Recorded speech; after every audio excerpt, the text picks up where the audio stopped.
7 Habits of Highly Effective People was recommended to me by one of my bosses. He told me that he read it over 25 years ago, and every time he rereads it, he learns something new and in greater depth. That motivated me to read it. Before we speak about any of the habits, we have to speak about the foundation for the habits, the paradigm, our model of the world, how we see things. Think of a tree. Our paradigm is the roots. The soil is our environment. The water and the sun are the habits and behaviors that nourish these roots. So if the tree is lacking water and sun, the roots will suffer. If the soil is not supportive, the roots will not be able to support a strong tree. So every component impacts the other for overall success. Now that we got the tree analogy out of the way, let's talk about the paradigm more. Do we value qualities like hard work, humility, integrity, and other principles that provide lasting success and enduring happiness? Or is our model of the world valuing things like quick fixes, manipulative techniques, and social image? I come from a family where the divorce rate is so high. More than 50% of my uncles and aunts are divorced. So I grew up observing and learning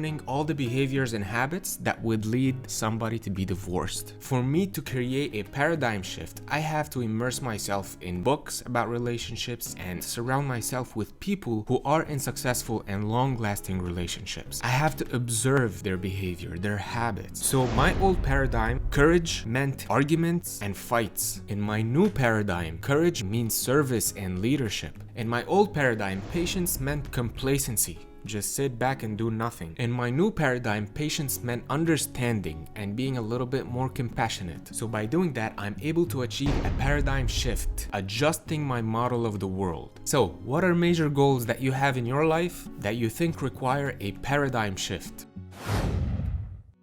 Let's talk about habit number 1, being proactive.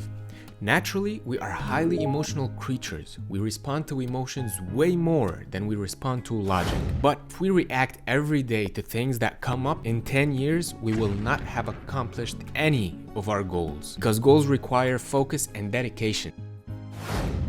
When I was a little younger, I would go out for drinks frequently. Stay up late, wake up with a hangover and no energy. While it was fun, I had close to no long-term goals. If you ask me now, I prefer to work out, do something productive, have a meaningful conversation, and these are in alignment with my current goals. I'm practicing subordinating my emotions to my values. How can we work out that muscle to increase our inner strength and inner freedom? Well, the book talks about types of meditation. 1, you can project yourself as a third person in the corner of the room and observe your thoughts, your feelings, and your behavior. Is it in alignment with your values, or is it just chatter? And that puts us on the path to increasing our awareness and having more ability to subordinate our emotions to our values. A couple of years ago, I had a new job as a cost estimator for custom designs. I had a lot to learn, and it was overwhelming. What I did was I would take a 1-minute break every hour and meditate. Observe my thoughts and focus on my breathing. Instead of getting frustrated and being overwhelmed, it allowed me to refocus and realign. So, are you being proactive, and are your daily activities in alignment with your values and goals? Or are you reacting to the environment? Second habit is goals. They are the inner guidance system. Pursuing our goals will lead us to achieve our highest values. So even if we don't achieve the exact specific goal, we're gonna be in much closer alignment to our values, and we might discover even bigger and more meaningful goals just because we attempted to pursue this goal of something we want or we think we want. If you want to have more psychological peace, make it a goal and pursue it. If you want to start your own side hustle, make it a goal and learn everything about it. Only 2 months ago, I started reviewing my goals every day. Before that, my day was like a feather in the wind. I was ineffective, unfocused, waiting for things to click. Once that I learned that I need to write down my goals and read them every day, I'm alert. I just have this much more passion and certainty. I really encourage you to do it. And if you already are, you know how much difference it makes. Many people have these grand plans that they never act on. There's a lot of inner fear, psychological paralysis that grab hold of us, and we start to rationalize. We don't even know that it's fear. We just, no, I'm not gonna do it. It's not worth it. It's not gonna happen. My friend did it and it didn't work out, so I'm gonna be smart and not do it. That's what happens, that fear being rationalized by the mind to protect us. Execution is a mindset. It's not just a plan. You do it because you value it. Fear is not enough to stop you. People need you to accomplish your dreams and goals. If you don't do it, who's gonna do it? If somebody else does it, they're not not gonna do it the same way that you will. So we have to plan our goals, we have to review them every day, and we have to execute on them every day, even if it's tiny steps. This way we keep the flame on. So what happens if we don't plan our goals, write them down, review them, and execute on them? We live a life by default. What's a life by default?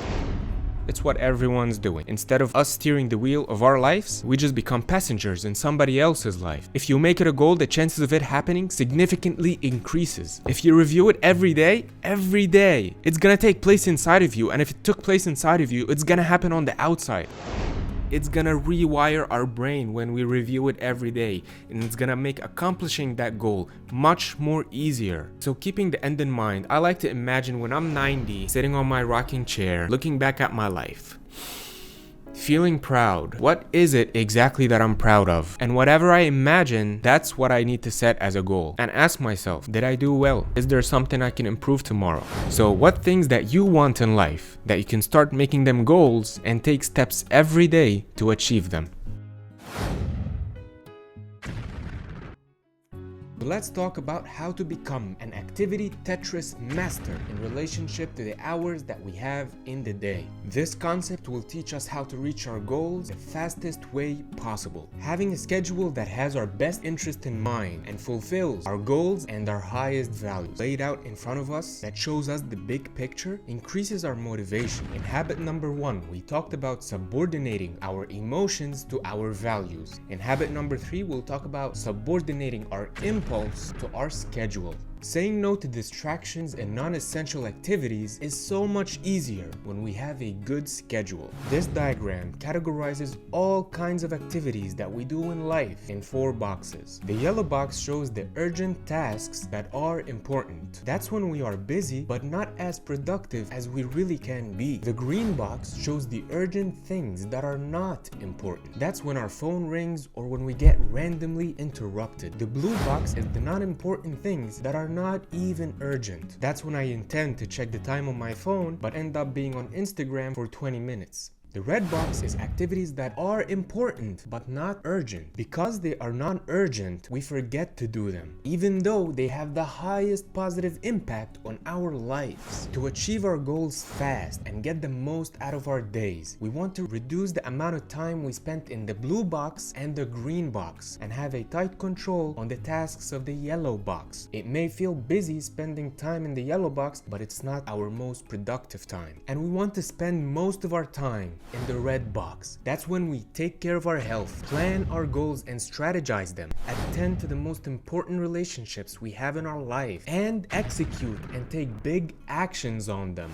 Before I read this book, I would feel guilty taking care of myself and my personal life, and instead spend time doing random things with people. Until one day, I read the story of the poor farmer that found a golden egg in the geese nest. Of course he was suspicious, and he took it to a professional jeweler to confirm whether it's real or fake. Turns out it was 100% pure gold. The farmer was ecstatic. He could not believe his luck. The next day, he goes to the nest and he found another golden egg. He said, "I cannot wait another day. I'm gonna cut the goose open and get all the golden eggs." And that's what he did. To his ignorance, there were no golden eggs inside the goose. What we don't realize is we are the goose that produces the golden egg, and we must take good care of our health, plan for our goals, and attend to our relationships daily, and prioritize it on our schedule. We want to live a life by design, not by default. I find when I make a list of the 3 to 5 most essential things I need to get done in my day, if I'm able to check them all off at the end of the day, it's a great victory. If not, then I ask myself, what distractions came up that prevented me from checking off all of the items on the list? Just by becoming aware of it, I have a better chance of making a better choice the next day. I also keep an hourly log. This keeps me honest because I'm able to see what I did every hour during the day, and it allows me to adjust, improve, and find better ways to make use of my day.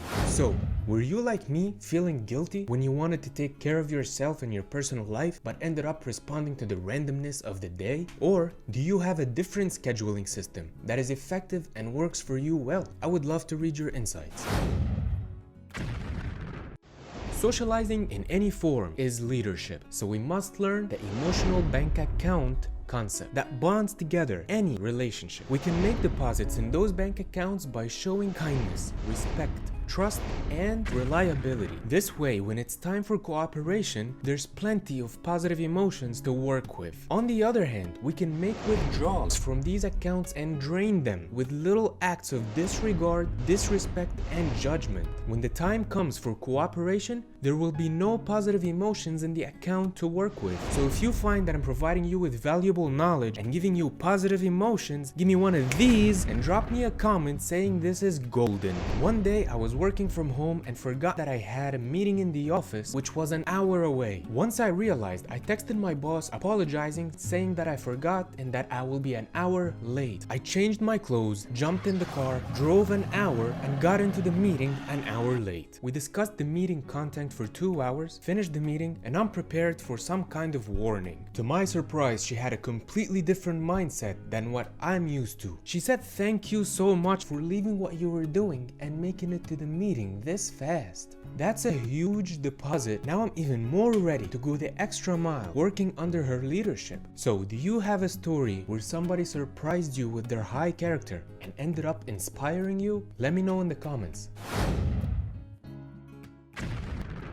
As an individual that interacts with people, you are a leader, and you must be aware of all types of interactions. First, we have the win-lose. It means I win and you lose, and it's the outcome of a defensive mindset. There's also lose-lose. It means nobody's gonna win, and it's an outcome of two defensive mindsets getting together. Then we have a lose-win. That's when I lose and you win, and it's the mindset of trying to please and appease. Then there's win-win, and it means mutual benefit by finding ways that both parties end up with a win. There's also win-win or no deal, which we'll talk about. And lastly, there's win, which means I win, I just want to get what I want, and nothing else matters, which is the default for most of us without being aware of these approaches. Which one is the best depends on the environment, but we must always aim for win-win. That will allow us to achieve our goals in the most sustainable ways. The mentality of the win-win is abundance mentality.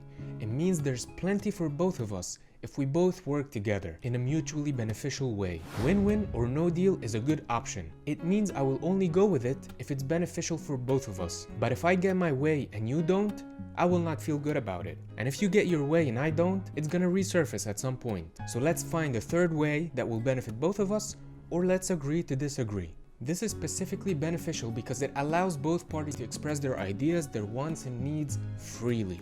I once had a coworker that would make sarcastic comments and subtle remarks that I didn't appreciate. In retrospect, it shouldn't have bothered me that much, but at the time it was a big deal to me. Coincidentally, I read this chapter while working with her, and I decided to adapt the win-win or no deal mentality. One day I asked her to join me for a walk so we can have a private conversation. Yes, she looked startled. It was a little awkward, but I had to do what I had to do. I started by saying I appreciate our relationship as co-workers, and it's important for me to be on the same page because we work together closely. But the other day you made this comment, and another day you made such comment, and honestly I don't entirely understand what you intend when you say these things. Are you able to help me clarify? And yes, it was uncomfortable for me and for her. But like I said, you have to do what you have to do. She said that she must have been working on something else and not paying full attention, and that her intentions were not malicious. To me, that was a win-win. If she had responded differently or more combative, I would have went for no deal, and likely we would end up working on different teams. So what areas in your life could benefit from a win-win mentality, and how can you find a third alternative solution to meet your needs and the other person's needs? And the no deal is a second best option depending on the scenario. I just can't understand. They won't listen to me.